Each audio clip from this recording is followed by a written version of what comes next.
Eh, Voy a ser vulnerable entonces.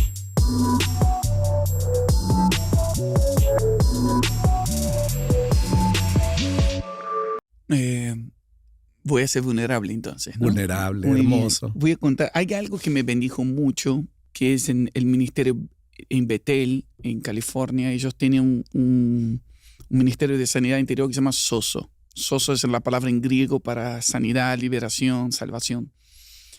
Y es una administración muy hermosa. Básicamente es para aumentar tu conexión con el Padre, Hijo y Espíritu Santo. Entonces explica que tu relación con tu Padre natural tiene que ver con el Padre, la figura del Padre Celestial, con los pares, los hermanos, los que están al lado, con Jesús, y con la Madre, con el Espíritu Santo, por la figura de consuelo, de compañía constante, y etc. Entonces, yo fui a hacer eso. No creía que yo tenía que perdonar a nadie. Creí en mi mente, ¿no? Pero ellos te van guiando con preguntas y es muy bueno porque no es que están viendo ellos y me dicen qué tengo que hacer, sino que me van guiando a que yo vea al Padre, que yo vea al Hijo, que yo vea al Espíritu Santo.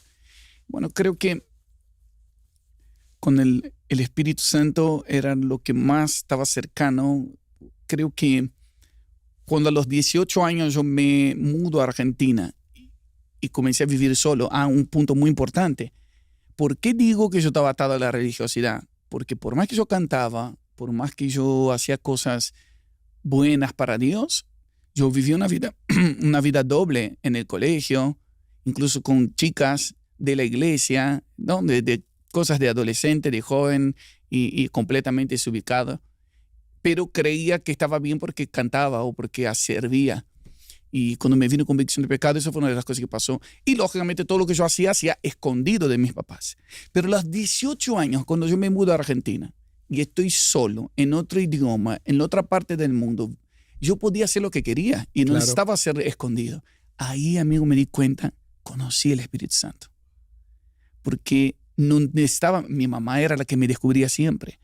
Tenía ese sentido de yo me escondía, me iba para un lugar con una chica y ella llegaba detrás de ese árbol, no sé dónde. ¡Qué discernimiento! Increíble.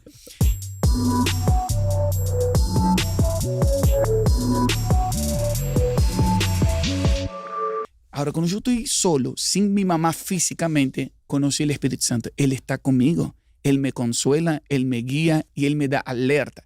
Para mí una persona llena del Espíritu Santo no es la que tiembla y cae. Llena del Espíritu Santo es alguien que sabe discernir las alertas. Por ahí no. Con esa persona no, por ahí. Y cuando comenzás a hacer caso a esa voz es porque estás lleno del Espíritu Santo.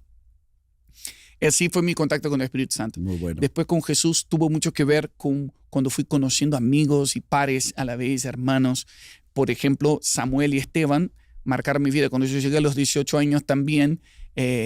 ellos son tus cuñados. Hoy, eso iba a decir, ahora son mis cuñados, pero cuando yo llegué eran mis roommates. Vivían en la misma habitación que yo en ese seminario que yo fui a estudiar en Buenos Aires y eran mis amigos hasta que me presentaron su hermanita y se transformaron en mis mejores amigos. Y Samuel, pero por ejemplo, Dios usó mucho a Samuel porque cuando yo ya tenía canciones y cuando cantaba canciones, en el ambiente que yo crecí, siempre me criticaban y decían que se parecía a otra canción, no es tan buena, qué vergüenza tu canción. Pero cuando Samuel escuchaba mis canciones como hermano, me decía, wow. Qué tremendo. Qué tremendo, tienes que grabar. Yo, no, para nada. Y me daba vergüenza. Y yo no cantaba a nadie, yo cantaba solo en la habitación y a veces él escuchaba, cántame eso, ¿qué era lo que estabas cantando? Ay, qué precioso. Y su hermandad sanó mucho mi corazón. Y en él yo vi mucho a Jesús. Y por eso ahí vi expresiones del Espíritu Santo, de Jesús. Y algo pasó con el Padre y que ahí yo fui vulnerable. Me caso con Fer en 2006. El mismo año que me casé con Fer, sus papás se separaron. Fernando, su papá, y su mamá Estela. Estela está con nosotros hasta hoy y es una de las pastoras de la iglesia. Ella es maestra increíble. Y para mí fue un error, pero para mí fue algo que pasó y ya estaba, justo era mi primera en mi casa, entonces me dediqué mucho a Fer y a cuidar su corazón. Después nos mudamos a ayudar a Estela y a la congregación. Pero en ese suceso que pasó casi 10 años después, Claro. o más, 12 años después, cuando estoy ahí, yo sentía que no me podía conectar tanto con el Padre, y el Señor me muestra, me dijo, tienes que liberar perdón. Yo, pero si ya liberé perdón. Si no, y de repente me muestra un sillón y que yo estoy al lado el Padre en el medio y yo estoy al lado y el Padre me tiene así. Y digo, ay, Padre, qué bueno sentir tu presencia, tu abrazo, tu amistad. Y dice, pero quiero que veas del otro lado. Del otro lado estaba mi suegro. Dice, yo lo tengo así también en mis brazos. Qué tremendo. Yo quiero que lo ames como yo lo amo y quiero que lo perdones como yo lo perdono. Ay, en ese momento, amigo, me partió el corazón. Y liberé, perdón, terminé ese suceso, lo llamé, hablé con él. Supuestamente no había nada en sí, pero creo que hay momentos que pasan cosas tan profundas que creo que esa administración del Espíritu Santo, el Espíritu Santo conoce nuestro inconsciente. Y hay cosas en el inconsciente que nuestra mente racional parece que nos registra, pero cuando damos libertad al Señor, Él va a profundo. Donde está el Señor hay libertad y Él quiere quitar todo obstáculo para que podamos conocer al Padre. En este caso no era un problema con mi padre natural, sino como dice en inglés, ¿no? Father-in-law, Claro. el padre en la ley, que es el suegro. Y qué hermoso es el Señor. Quizás tú tenías expectativas también hacia Él como figura paterna, también como pastor, y al ver que no se habían cumplido, generaste alguna raíz de amargura. La figura de hombre, la figura de esposo, la figura de ministro, quizás la el figura daño que Fer de sintió, padre. Todo eso sumó. se me rompió la figura de un hombre de Dios. Tremendo. Que me costó entender eso. Pero de una cierta forma, racionalmente yo creía que ya estaba, en la teoría ya había perdonado. Entonces por eso es importante que entendamos, si no podemos crecer en relación con el Padre, Hijo y Espíritu Santo, es porque nuestro corazón está bloqueado con alguna de esas referencias que tenemos naturales, sea a nivel paternal, familiar, hermandad, pares o con la madre. Y espero que el Señor nos guíe. Muy edificante, muy edificante. En tu relación con el Espíritu Santo, quizás algún momento sobresaliente, ahí sí de experiencia, que no sé, caíste en el poder del Espíritu Santo, no sé si temblaste. Camino contigo, tú constantemente estás hablando en lenguas. Sí. Sabemos que hay una corriente que no está muy de acuerdo en hablar en lenguas, pero nosotros hablamos en lenguas, entendemos el lenguaje del Espíritu, pero quisiera saber si hubo algún momento que experimentaste de manera personal, así algo notorio que quisieras contarnos. Mira, amigo, yo nunca fui a la universidad, pero Dios me dio mi propia universidad con la gente que yo me relacioné y que aprendí mucho. Y una de ellas fue Claudio Freyson. Ok. Porque cuando yo voy a Canción como alumno, y también dirigía la adoración en Canción, y un día Claudio fue a predicar, el pastor Claudio Freyson, y me vio y me invitó a trabajar en la iglesia. Wow. Entonces yo tuve casi 3 años en Rey de Reyes en Buenos Aires, y ahí para mí fue mi universidad del Espíritu Santo. Yo no sabía quién era. En aquel momento yo crecí en Brasil, un contexto que no sabía de los ministros en español. Pero cuando llegué ahí, entendí que era una iglesia de avivamiento, un pozo de avivamiento, y tuve muchas experiencias con el Espíritu Santo ahí. Y fue mi universidad.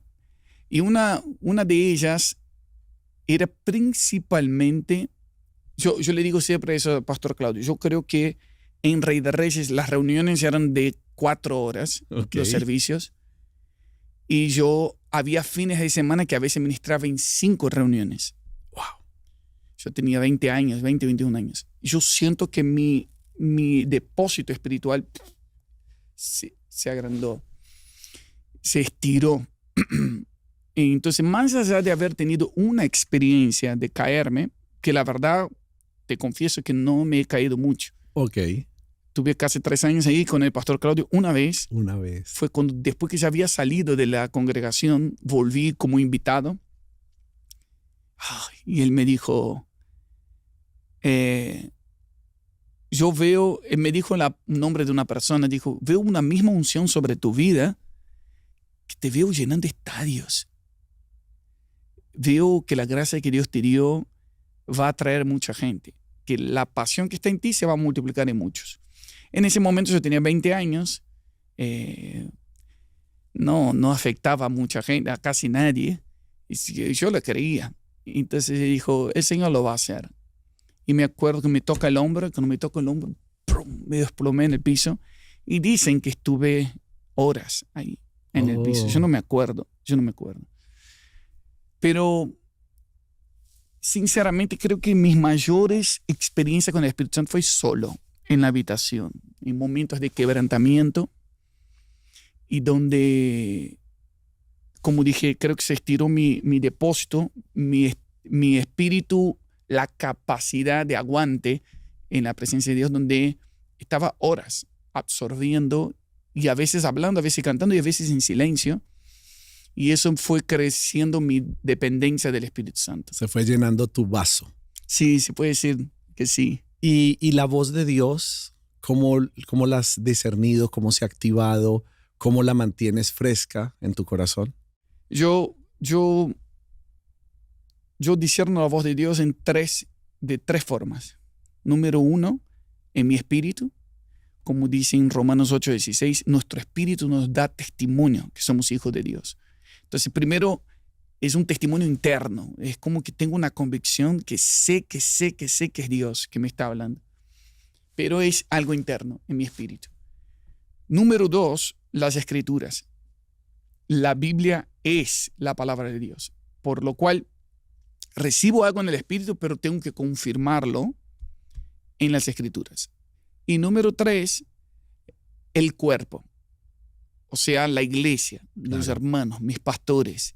El tener alguien que interprete lo que recibí en mi espíritu y confirmé en las Escrituras, la aplicación, creo que ninguna palabra es individual, dice, la palabra profética no es individual, sino que cuando recibo una palabra a veces lo comparto con Fer, que es mi esposa, comparto con el equipo de Toma tu Lugar, el liderazgo, con mis pastores, los pastores Morris, Marcos y Jennifer Morris, y comparto eso también. Me dices que a veces me escuchas hablando en lenguas, es porque yo aprendí eso de ellos. Ah, muy bien. Yo veo en ellos, nosotros salimos a caminar, cuando estamos juntos, nuestro discipulado es así, salir a caminar juntos y ellos están hablando en lenguas y el día a día, todo el tiempo, el que habla en lenguas habla en misterios con Dios, dice 1 Corintios 14. Y Pablo dijo, el apóstol Pablo dijo, yo hablo más en lenguas más que todos.